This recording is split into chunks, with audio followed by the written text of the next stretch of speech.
What problem in the furniture market does BenchMade Modern solve? When we started the company, there was like hardly anyone doing custom, right? By the inch, by the 5 inch, whatever. And so our whole goal was to make sofas that were custom for the customer to the inch. We later ended up moving to 5 inch, but and then make it in a hurry, right? No more waiting around, that whole thing. Like I've been to 1,000 dinner parties. Oh, I got a sofa. Oh my God, it took so long to get, blah, blah, blah. So that's what I was trying to solve. And how long between ordering and delivery is it typically? What's the average? Typically is about 2 weeks for manufacturing, right? Pretty quick. And then another 2 weeks or so for shipping, depending on where it's going. Is it coming out of North Carolina where everything is made in the furniture industry? So it's coming out of LA and Dallas. Interesting. Two different facilities. Yeah. And Yeah. did you source and build those companies, or are they already operating for other furniture design companies? Originally, I had to build my own factory. I did it in LA. It was close to the Bay Area, and it's the upholstery hub mecca of the West Coast. And then later on, we were acquired by a big giant company, one of the companies I was trying to disrupt when I started in the first place, and their facility is in Dallas. Okay. Interesting. I just haven't heard of furniture coming out of Dallas. I have for LA, but also furniture, even though I love it, is not my core business. So Uh-huh. Yeah, you I'd love, wouldn't think North Carolina is pretty much the hub of sofas. People have their factories all over really to find labor and all that. So it's Mhm. really about getting labor and finding people who can actually help make the product. The next question I have for you is just throwing it way back to when you were quite a bit younger, I would imagine. And what kept you from graduating from high school? Oh my gosh, that's such a loaded question. I made some furniture and literally I made it. I gave it to a store on Friday. Monday, I had $400. It was so much money. It felt like it was like the biggest payday I'd ever had. It took me forever to make this furniture. I had to learn how to weld and all that. It was a long process. And I totally did it wrong. I had the wrong machines, the wrong equipment, but I made some great things. And it was just, it felt like so much money. And I was living on my own. I was going to high school, living on my own, trying to survive. And I just thought that this is what I'm going to do. And I've literally been doing it ever since I left high school. I'm assuming, based on where you went after high school and where you are now, that at some point you got a GED and maybe went to a college. Is that correct? I did get a GED, mainly I got the California proficiency, which was a little bit harder than GED. And I really just did that to prove to my parents that that I was fine, I could get out of school. But no, I didn't go to college. I really Mm. didn't feel like college. If I had so many friends that went to college, they got some degree in something, and then they're totally doing something totally different, stuck with a lot of debt and all that. And I basically just started a business and I started growing this business and I pivoted along the way multiple times. But really, I continued just making furniture. And Mm. then one day I decided that it was going to be a long road. Like I was never going to get that lake house that I dreamt of, pushing wood through a saw. And so I closed it down and I made a portfolio. I handed it off to Pottery Barn.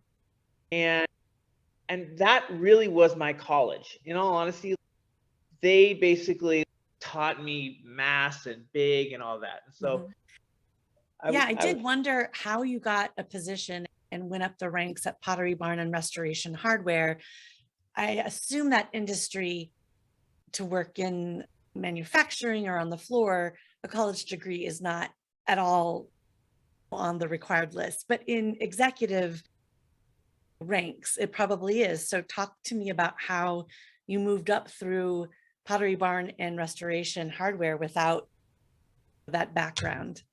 Yeah, I started as a technical designer. It was like the only way to get my foot in the door. Okay, I'm a technical designer, and I would like draw furniture and all the CADs basically.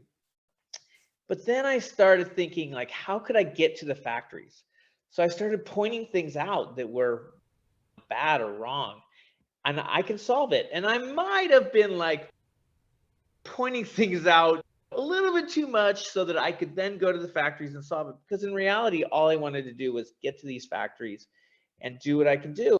And so I became this designer slash the guy that could translate the design on paper into the actual product. And I became the hero. And so I weaved my way through and had a lot of respect. And it was like, oh my God, why does he always get to do it? But I did, and I was pretty smart for being so young and naive.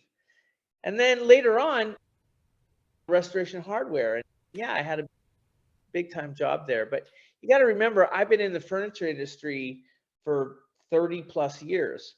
So in reality, while I'm not the oldest guy in the room, I'm the most experienced.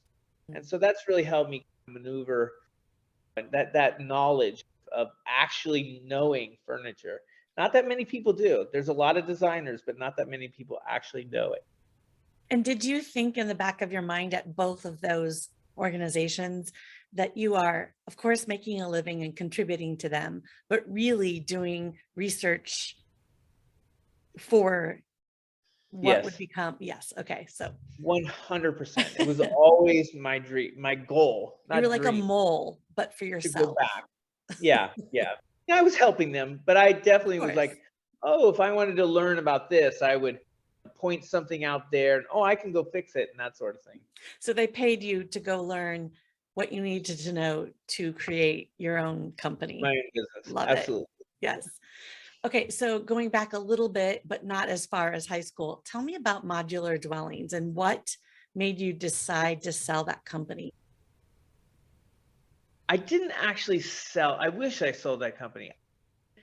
I had a non-compete with Pottery Barn. I was spending a lot of time on the planes, like a ton, back and forth to China. And I started drawing these buildings, and I wanted to bring modern architecture to people. And I've always been a build it first, draw it later kind of person. I couldn't afford to make a modular home. So I could afford to make these basically sheds. And I started setting these sheds up in various locations. And I would let people walk in this like guerrilla architecture, like modern place on the corner, come stop by, have a cocktail, and feel what modernism feels like as you walk through the door, not just my modern kitchen in my Victorian. And I started really playing with that. And suddenly I became the shed guy. I was the modern shed guy. And there'd be these articles, New York Times, like, this architect is building this house and that architect and that house. And then Edgar Blazona, the shed guy at the bottom. And so it was a How fun, long it was, ago was that? gosh, that would have been in the 96, 7, somewhere around there, 8. Yeah, yeah, it was fun. The, That at reminds me, I would have loved to have, and maybe I could still do this, but on an airplane, my desire would be, I have two brothers, a 27-year-old daughter, and my dad. And I was like, okay, I'm going to buy a piece of land in Benicia, and then I'm going to have a yeah, modular small like dwelling for each person so we don't have to actually live together, then uh, a patio that we could do yoga and present concerts at, and then one dwelling for a recording studio. That's my dream at some point. Those drawings exist somewhere, someone licensed them, correct? yeah, I did this at the very end. I basically licensed the drawings to Ready-Made magazine. And I was like, okay, I'm going to build the simplest building. You can build it yourself. I'm out, but you can go. And it was kind of like my give back. We sold them for $35. They're actually on the internet now.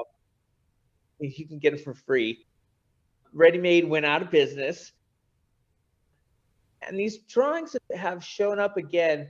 And it's interesting because these buildings are showing up all over the country. Every now and then I'll get an email. Hey, I made this building.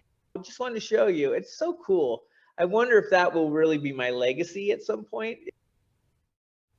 Gosh, I hope not. I Well, with am the the sofa. yeah, with the ADUs being available in the Bay Area, especially, right?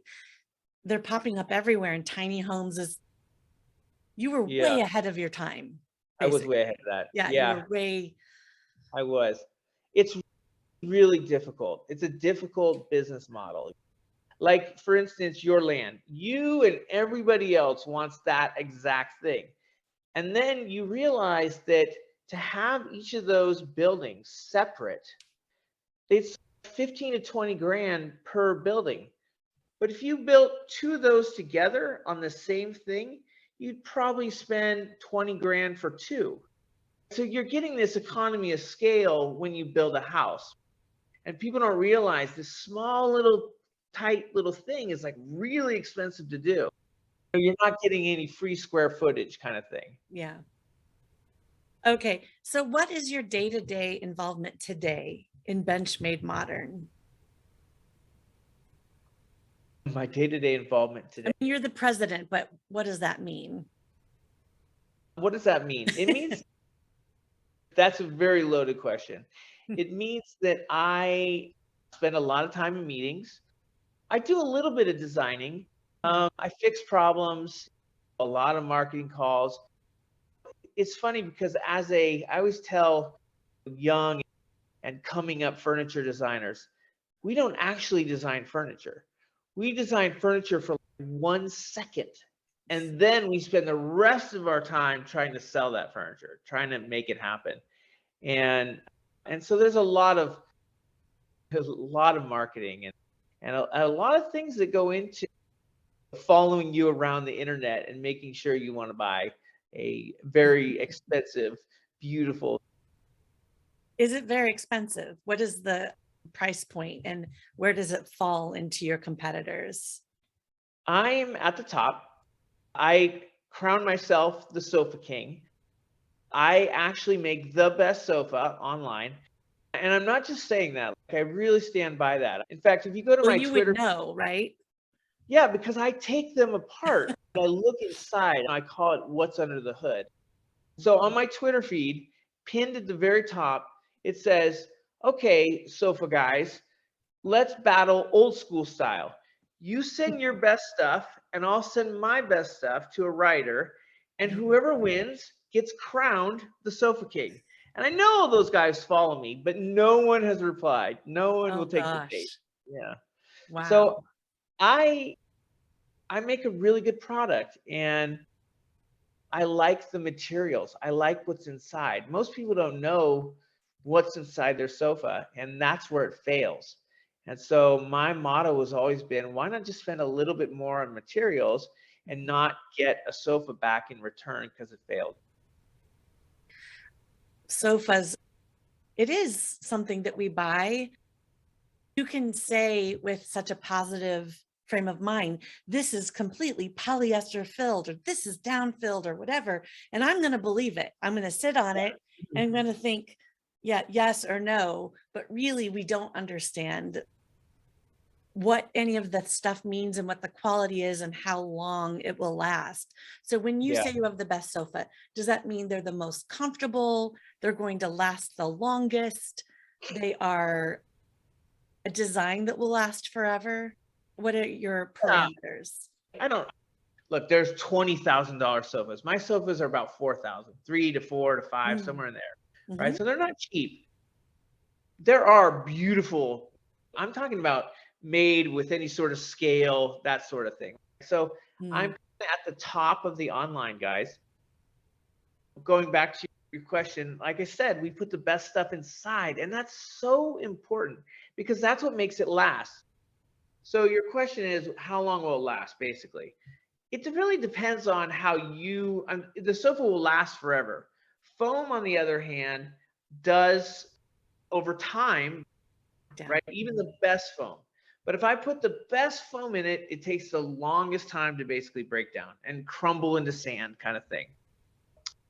Normally the fabric will fail. Normally or you'll just get so sick of it that we won't even get to that point. 7 to 10 years, is pretty good for a sofa these days. Okay, so back to what you do today, day to day. It looks like you have a team of about 9, 10 employees. Is that correct? Yeah, Yeah. yeah.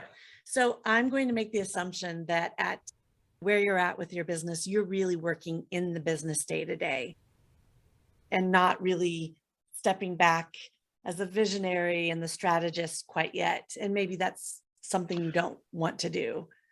Oh, I don't know about that. That's part of my job.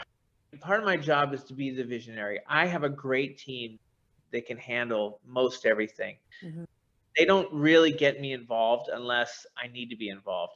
I sometimes sit in on meetings just I feel like I'm obligated to. I feel like that's part of the but that vision, that like scouting around, trying to figure out what the next trend is, trying to understand things, that is really a good part of my day, for sure. How is the skinny fat sofa going? That made me laugh out loud. That sofa was voted best online sofa 2 years in a row by Wirecutter, and that's a big deal for us. That's the New York Times Wirecutter. That's kinda like the thing, and then they ended up changing the levels, the qualification, because we basically would win every time. The skinny fat sofa is our best sofa. It's our best selling sofa, I would say. It's a comfortable sofa. It's cozy, yet it still has design. It's kind of the in between of being not your big heavy couch, Mm, but still cozy and comfortable, but still right. like a It's not high going to end. bite you when you sit in it and try to lean back. Exactly, I'm exactly. always looking for that. I do want that in between of incredible comfort and support, but a sleek line. But when you sit back, that you're not like jammed by the frame, Yeah, that's right? hard to find. I always tell people if it looks cozy, it's cozy. If it doesn't look cozy, it's not going to be cozy. Those like Right. real clean line, tight back sofas, they're not cozy. Yeah. You can sit on it if you sit up straight and maybe have a bolster pillow behind you, but don't We think call about that a like, conversational sofa. yeah. Okay. What are you focusing on at BenchMade Modern for growth in the next year? If you had to think of the one or two things you're doubling down on to grow. We are trying to spread our wings in the marketing area. We're trying to like move into different methods of marketing, a little more video, a little bit more maybe some TV commercial kind of thing. Mm, I think that's probably our growth. Although we're adding more collection, we're the growth of the brand, right, versus the growth of the company. We have to continue innovating, continue adding more designs and things that are testing the waters with things and find the things that are working and still are on point, on trend, mhm. without being overly trendy. What do you think about the commercial spots that a lot of brands are doing that are just, they're scripted, they're long, they're funny, they have a long tail follow the Yeah. humor it's really prevalent right now, and I don't know how long it'll last. When you think about your advertising and marketing, do you go there in your mind? Yeah, that all seems so cheesy to me. I'm They're cheesy ingrained. clever. It's like your skinny fat sofa. They're cheesy clever, and you may be too late for that wave. Probably, and our customer is we're on the higher end. So when we dumb it down into that arena, then it cheapens the brand. We are all about rebellious luxury. Mm, So our whole thing is a little bit more not cheesy, right? Not gimmicky, and a little bit more like, what up? Modernism. We're just our voice, our tone is a little bit different. We walk a real fine line because we're still selling these sofas to 70-year-old and then also 25-year-olds. And so we really have to straddle that. And a lot of times for these older people, they're buying a big ticket item for the first time in their life. They're trying out this internet thing. that kind of thing. And so we walk a really fine line, and I try at all costs not to be cheesy. And do you have a showroom? I don't. So it's buy the sofa, try it out. If you hate it, then what? Then we'll take it back. We'll Mhm. take it back. You stand by it. 2 Yeah, weeks, I think the gosh, I don't know the exact terms. So don't, I think it's 2 weeks right now. You're good to go. We'll give you all your money back. And then it kind of falls off. I think it's 10% after that or something like sure, that. sure. You have 100 days to love it or not. And we'll take it back. We very rarely get a return for that. That's great. The last thing I want to ask you about, and I ask so many founders this, especially founders that have had businesses before, are you building this company with an exit in mind of any sort? Yes. That going back, I already sold the company. So we built this from the very beginning, venture money. You're on that track. And so that was the goal. And it's an interesting goal because the people that want to buy you are the people that you're trying to disrupt. So that's a weird thing. I heard one time the CEO of that company said, "You know, Edgar, I know we bought the disruptor, but you sure are disruptive."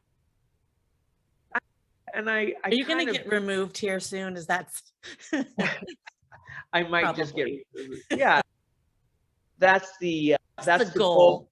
goal? That's the goal for them. That's the goal for me. And then I'll head off and build another one. Another furniture design company, another prefab, a clothing line, Probably furniture. accessory line. Probably furniture. It's hard to, once you're in this deep, I can't, I'm in deep, but this is my life. I'm a furniture guy.